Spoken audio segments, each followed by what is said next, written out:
ఓం నమః శివాయ. ఓం నమో నారాయణాయ.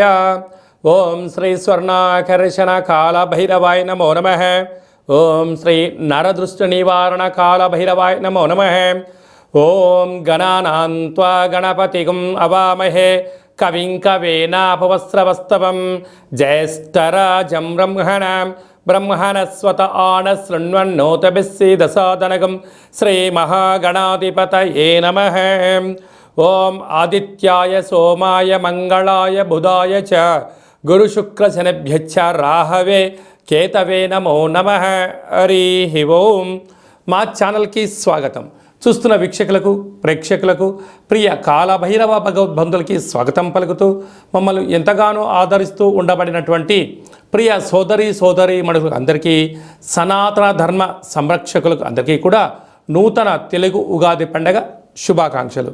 శ్రీ క్రోధినామ సంవత్సరంలో అందరికీ నిండు నూరేళ్ల ఆయురారోగ్యాలను ప్రసాదించాలని, వారాలు 7, తిథులు 15, నక్షత్రాలు 27, రాసులు 12, లగ్నాలు 12, మహర్దశలు 9, అలాగనే షడ్రుచుల సమ్మేళనమే 6 ఋతువులతో కూడుకున్నటువంటి తీపి, కారం, పులుపు, చేదు, వగరు అనేటువంటిది ఎలా ఉంటుందో మనిషి జీవితంలో కష్టాలు సుఖాలు ఎప్పుడు ఉంటాయి. ఎవరి జీవితంలో కూడా ఎప్పుడు కూడా పూర్ణిమ శాశ్వతం కాదు, అమావాస్య అనేటువంటిది ఎప్పుడు అడ్డంకి కాదు అని చెప్పి గుర్తుపెట్టుకోవాలి. కనుక ఈ 360 రోజులు ఈ క్రోధినామ సంవత్సరంలో 30 సంవత్సరాల తర్వాత శని భగవానుడు తన సొంత గృహంలో ఉండగా వచ్చినటువంటి క్రోధినామ సంవత్సరం కావడం వలన అందరికీ నిండు నూరేళ్ల ఆయురారోగ్యాలని, విద్య, ఉద్యోగ, వ్యాపార, రాజకీయ, సేవారంగ కార్యక్రమాల్లో అన్నింటా విజయం సాధించాలని కోరుకుంటూ ఈ సంవత్సరంలో అందరికీ తెలుగు ఉగాది పండుగ శుభాకాంక్షలు. ద్వాదశ రాశిలో గ్రహ గమనాన్ని ఒకసారి వీక్షింపచేద్దాం. మేషరాశిలో గురు సంచార స్థితి, కన్యరాశిలో కేతు భగవాను సంచార స్థితి, కుంభరాశిలో శనిచర స్వామివారు స్వక్షేత్ర సంచార స్థితి, మీనరాశిలో రాహు సంచార స్థితితో ద్వాదశ రాశిలో గ్రహ గమనాలు ఈ విధంగా ఉన్నాయి. అలాగనే మనకు 26/4/2024 సంవత్సరంలో అనగా ఈ తెలుగు ఉగాది పండగ తదనంతరమే గురువు మేషరాశిలో నుంచి వృషభ రాశిలోకి నర్మదా నది పుష్కర సందర్భంగా గృహ మార్పు ఉందని చెప్పి గమనించాలి. ఈ క్రోధినామ సంవత్సరానికి అధిపతి రాజు అంగారకుడు.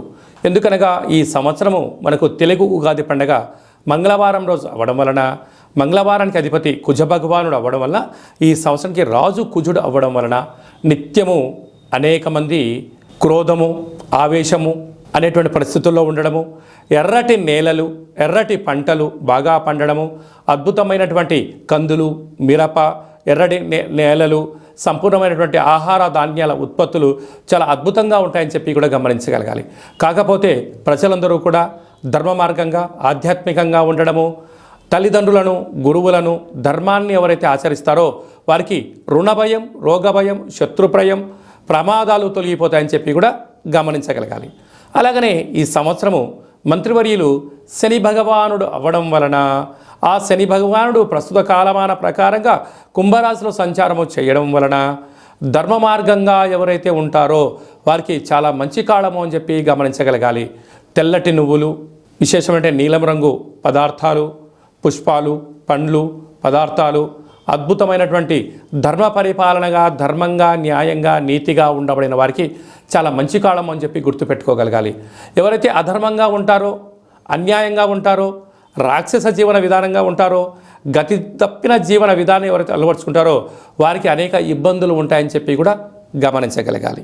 ఈ సంవత్సరము పశుపాలకుడు కృష్ణ పరమాత్ముడు అవడం వలన గోవులు, పశువులు సమృద్ధిగా ఆయురారోగ్యాలుగా ఉండడం, మంచి పాడి, మంచి పంట, ఐశ్వర్యము, సుఖవంతమైన జీవనం ఉండడం జరుగుతుంది అని చెప్పి గమనించాలి. కాకపోతే ఈ సంవత్సరము శుక్రుడు అనేక రకాలమైనటువంటి ప్రభావం అధికంగా ఉండడం వలన అనేక మంది నిత్యము రోజు నూతన వస్త్రాలకు, బంగారు ఆభరణాలకు, వజ్ర వైడూర్యాలకు, విలాసవంతమైన జీవితాలకు, ఆధ్యాత్మిక తీర్థయాత్ర కార్యక్రమాలకి మొగ్గు చూపడం జరుగుతుంటుంది. కాకపోతే విచక్షణారహిత జీవితాన్ని పొందడానికి, మద్యమత్తు మాంసాల జీవితాన్ని పొందడానికి ఎక్కువ మంది మక్కువ చూపించే పరిస్థితి ఉంటుంది. కనుక దయచేసి అలా వెళ్లకుండా ఆధ్యాత్మికమైన చింతనతో మీరు ఉండగలిగితే ఈ సంవత్సరము అందరికీ పట్టిందల్లా బంగారం అయ్యేటువంటి యోగ్యత కనపడుతుందని చెప్పి గమనించాలి. ధనుసు రాశి వారికి శ్రీ క్రోధినామ సంవత్సరంలో ఎలా ఉండబోతుందో ఈ వీడియోలో సవివరంగా సంపూర్ణంగా తెలుసుకుందాం. ధనుసు రాశిలో ఏ నక్షత్రాలు వస్తాయనగా మూలా నక్షత్రంలోని 4 పాదాలు, పూర్వాషాఢ నక్షత్రంలో 4 పాదాలు, ఉత్తరాషాఢ నక్షత్రంలో 1 పాదం కలిపితే ధనుసు రాశి అవ్వడం జరుగుతుంది. ధనుసు రాశి యొక్క అధిపతి దేవగురు బృహస్పతి.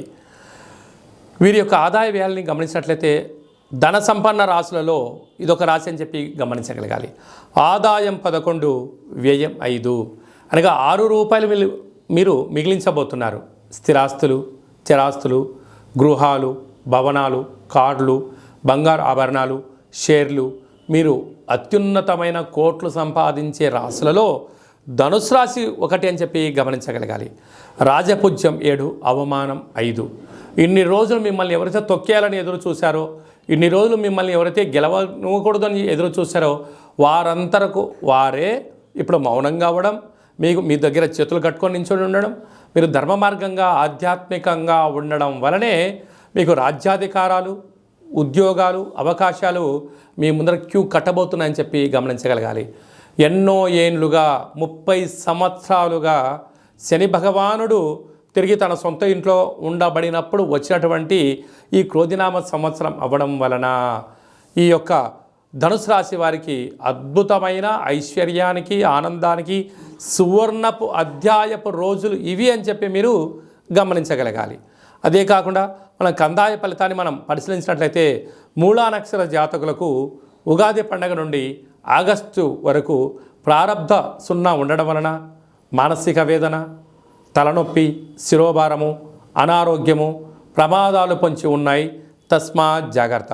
పూర్వాషాఢ నక్షత్ర జాతకులకు నిత్యము ఆరోగ్యంపైన శ్రద్ధ, పట్టుదల కారణం వలన వీళ్ళకి ఎలాంటి ఇబ్బందులు లేవని చెప్పి గమనించాలి.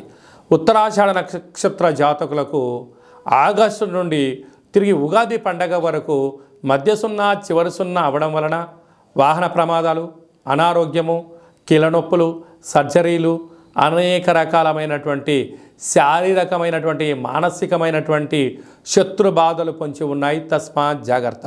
కనుక ఈ ధనుసు రాశి వారికి రాశాధిపతి గురువు అవ్వడం వలన, వీరు ఈ యొక్క అధిపతి రసాధిపతి అవ్వడం వలన ఈ యొక్క ధనుసు రాశి వారు వృక్షాలు అన్నా, ఆయుర్వేదం అన్నా, ఆధ్యాత్మికత అన్నా, నిత్యము పండ్లు, ఫలహారాలు, వృక్షాలు, ప్రకృతి, పంచభూతాలకు దగ్గరగా, భగవంతుడు దగ్గరగా ఉండడం వలన జీవనం నదిలో నావ సాగిపోవడానికి అవకాశాలు ఉన్నాయి.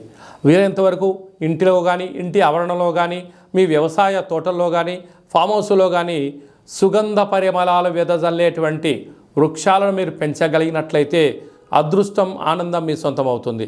అలాగనే స్వర్ణాకర్షణ కాళభైరవ స్వామి యొక్క స్మరణ, కూష్మాండ దీపము, స్వర్ణాకర్షణ కాళభైరవ స్వామి యొక్క ఆనంద దీపము, స్వర్ణాకర్షణ కాళభైరవ స్వామి యొక్క ముగ్గును ఇంటి బయట పెట్టడం వలన రుణ సమస్యలు, రోగ సమస్యలు తొలగిపోయి అదృష్టం, ఆనందం మీ సొంతమవుతూ అపార సంపన్న కుబేర వ్యక్తులలో ధనుసు రాశి జాతకులు ముందు వరుసలో ఉంటారని చెప్పడంలో సందేహం లేదని చెప్పి గమనించాలి.